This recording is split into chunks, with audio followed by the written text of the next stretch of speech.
మీకు తెలుసా, అతిగా ఆలోచించడం వలన మనిషి జీవితం నాశనం అవుతుంది. మీరు విన్నది నిజమే. అతిగా ఆలోచించడం వలన మనిషి జీవితం ఎందుకు నాశనం అవుతుందో ఈ వీడియోలో తెలుసుకుందాం.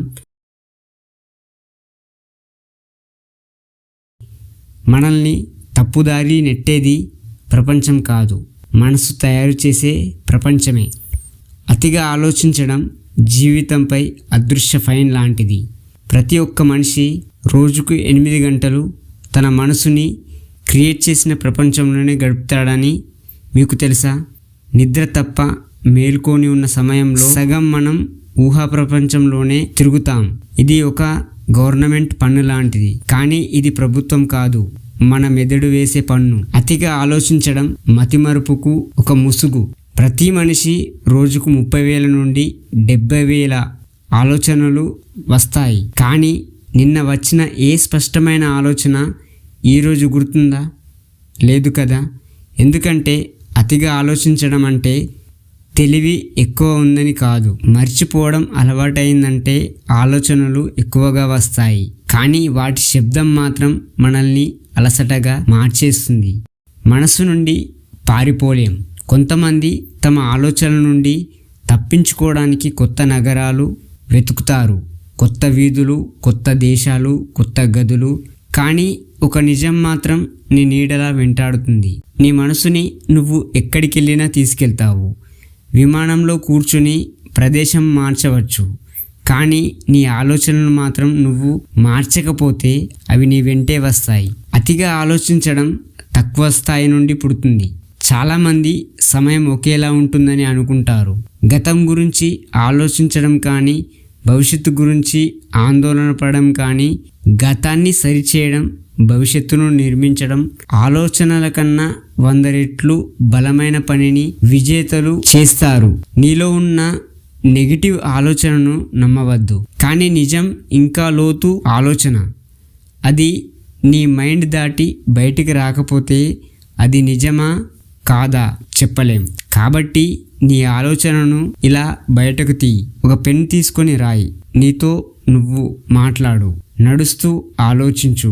పేపర్ మీద అది నెగిటివా పాజిటివా, మంచి జరుగుతుందా చెడు జరుగుతుందా అని రాయి. అదే ఆలోచనకు నిజమైన అర్థం. అతిగా ఆలోచించడం పరిష్కారం ఉన్న సమస్య. మనసు అణుబాంబుల శక్తివంతమైంది, దాన్ని నువ్వు ఆపలేవు. తిచ్క్వాంగ్డక్ అగ్నిలో కూర్చుని కూడా ఆయన మనస్సును నియంత్రించాడు. అంటే అర్థం చేసుకోవచ్చు ఆయన మనస్సుని ఎంత బలంగా నియంత్రించుకున్నాడు. కాబట్టి నీ మనసు ఎంత బలహీనమైంది, ఆయన మనసు అంత బలంగా ఉందంటే ఎంత కఠినమైన శ్రమ చేసి ఆయన మనస్సుని అంత కఠినంగా మార్చుకున్నాడు. అలా బలహీనపరిచింది నీ మనసు, నీ మైండ్ మాత్రమే.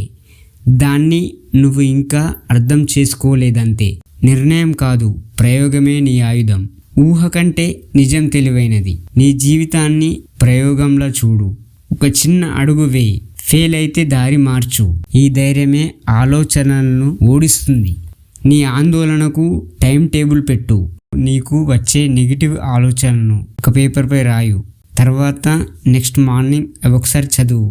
అందులో ఉపయోగం ఎంత, ఉపయోగం లేనివి ఏంటి, ఉపయోగం ఉన్నవి మార్క్ పెట్టు, ఉపయోగం లేనివి కొట్టేసి వాటి జోలికి వెళ్ళకు. ఇలా చేస్తే రోజు మిగతా సమయం ఆందోళనలు బయటికి రావు. జీవితంలో ఎక్కువగా ఓవర్ థింక్ చేసేవాళ్ళు తమ గురించి అతి ఎక్కువగా ఆలోచిస్తారు. నీ ప్రపంచంలో నుంచి కొద్దిసేపు నిన్నే తొలగించు. ఇతరుల దృష్టిలో నుంచి చూడు. ఆలోచనలను ఆపడానికి ప్రయత్నించకండి, వాటిని అనుమతించండి. ఆలోచనలను మనం ఆపితే అవి పెరుగుతాయి, వాటిని అనుమతిస్తే శాంతమవుతాయి. మనసు నీతో యుద్ధం చేయదు, నువ్వే అది యుద్ధరంగంగా మార్చేస్తావు. మనసు శత్రువు కాదు, అతిగా ఆలోచించడం మాత్రమే శత్రువు. ఆలోచనలతో పోరాడకు, వాటిని అర్థం చేసుకో. ఆలోచనలను వ్యతిరేకిస్తే అగ్నిలా పెరుగుతాయి, అంగీకరిస్తే దీపంలా వెలుగుతాయి. నీ మనస్సును జయించిన రోజు నువ్వు నీ జీవితాన్ని మళ్ళీ రాసిన రోజు. గుర్తుపెట్టుకో. Thank you so much. జై హింద్.